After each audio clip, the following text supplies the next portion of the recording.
Yeah, I see Lorna was putting up in posts like the public recluse. I'm like, perfect line. So I'm seeing that as well. I'm like, yeah, as I say that I'm the Luddite at heart, but then I try to do everything to show that I'm doing something with technology to act like I'm fitting in with everybody. Ta-da. But anyway, which is why I'm doing the live feed, for being able to share this so that other people would know about this open mic as well. I am going to, normally I close out an open mic and I'll pick something from a collection book or something back here or whatever, but I have decided that I am going to share with you the last poem that is in this Down in the Dirt issue, all the stories. It is a long thing, is so long that it's like double columned on pages, and I've read it once in my life, in 2015 when I was about to leave Chicago.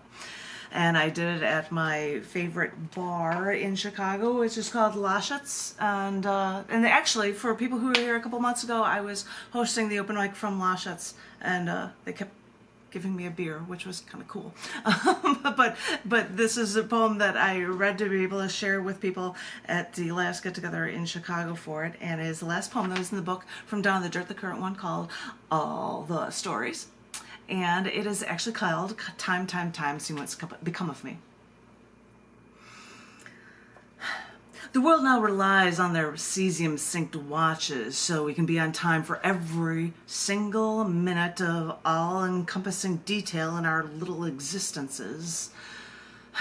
So we don't want to miss a thing. Can't let that happen.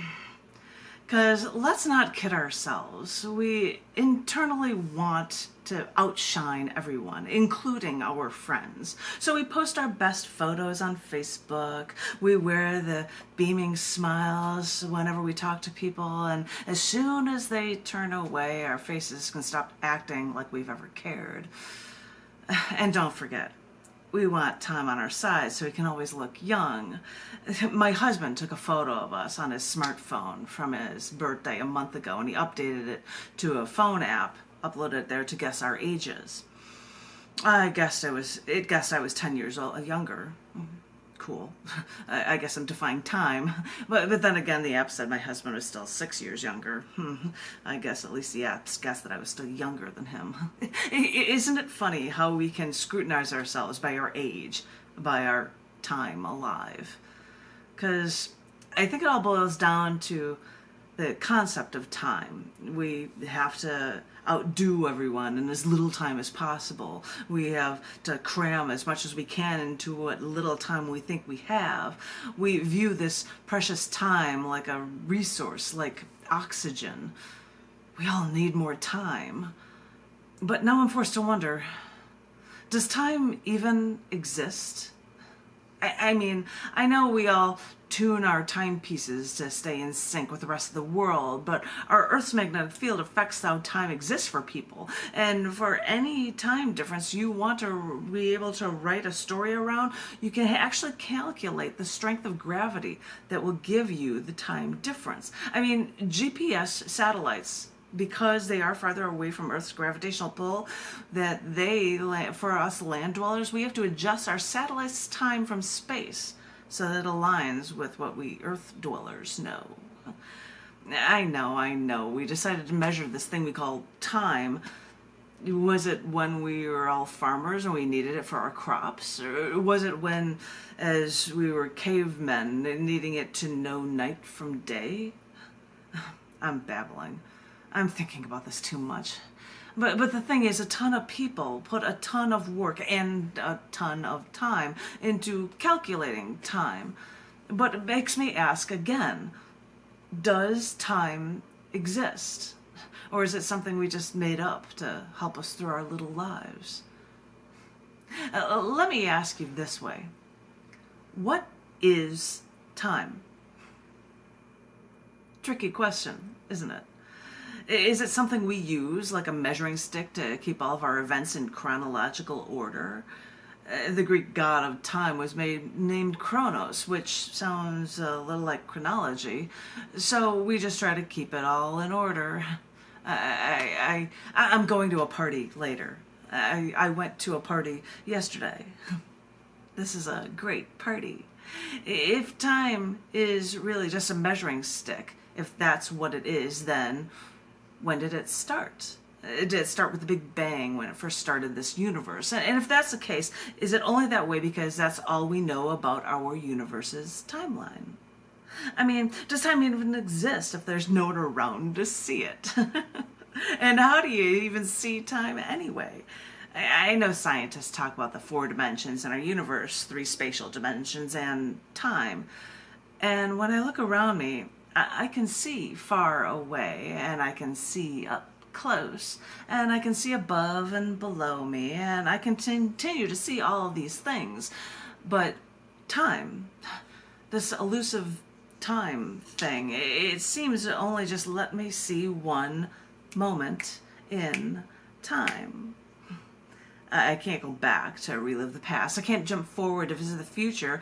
We try to measure time, but we cannot travel to different points in time. So this elusive time thing really keeps us trapped. And I know scientists say that there is no time, but a single continuum called space-time. Oh, now you people are messing with my dimensions. When I was just wondering if time really even exists. But wait a minute, people postulate time travel, so maybe we do live in the past, because when it comes to our own brain, it takes a few milliseconds, or a few millionths of a second, for your brain to put together this moment in time before it gets to your consciousness, meaning that we're all living just a tiny little bit in the past. And wait, if we're seeing into the past too, wait, that's when the sun's rays come to us. The light we see comes from the sun 8 minutes ago. We're seeing light from 8 minutes ago. And when astronomers see stars from far away in our universe for the first time, they're actually seeing that light from billions of years ago. No lie. So, although I can't jump into the future, I can at least say that we can see the past every day. And really, what is this time thing anyway? Because we now religiously check our cesium-synced watches because we're trapped by so much we think we have to do in what we think is so little time.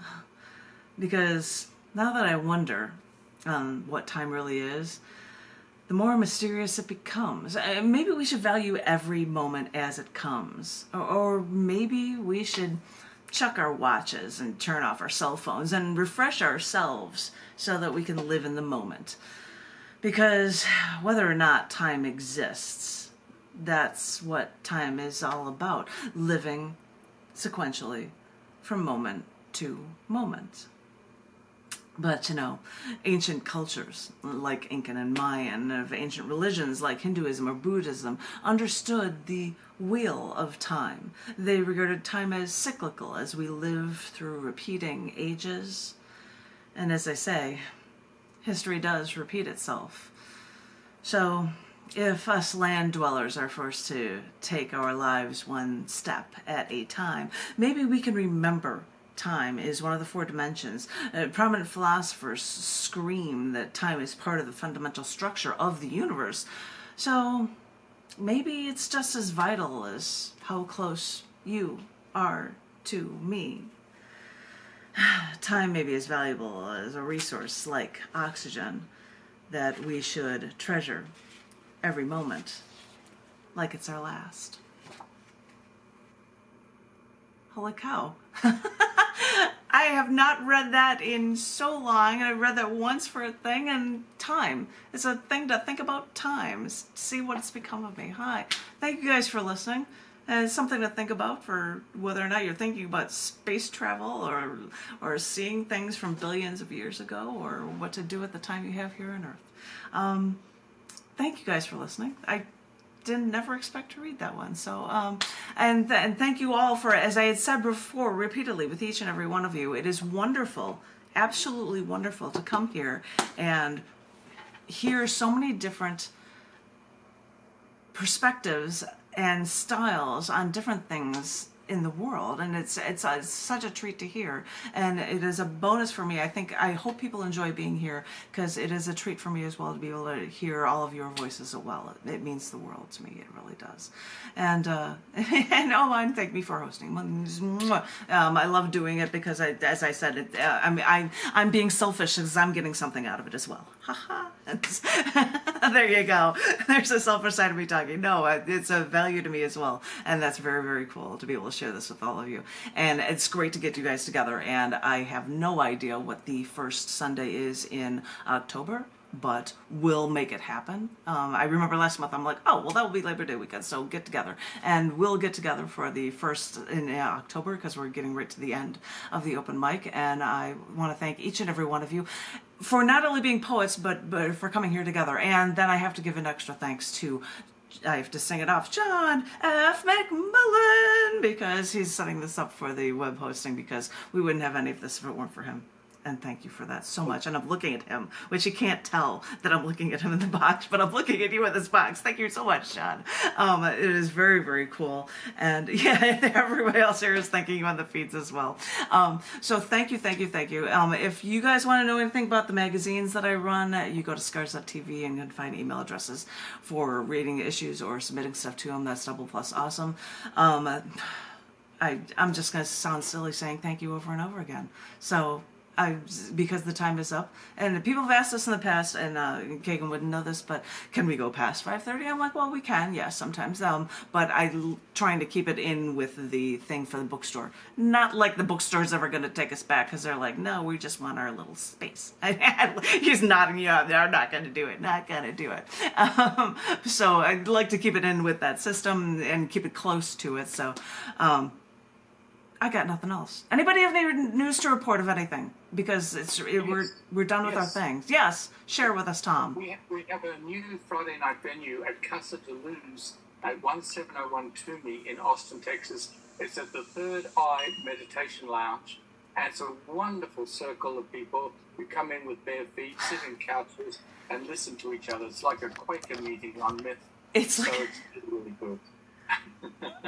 So if you're in Austin, come out every night. There's an open mic. Monday, Fredo's ATX. Tuesday is the Poets Cafe in San Marcos at Lazy Days.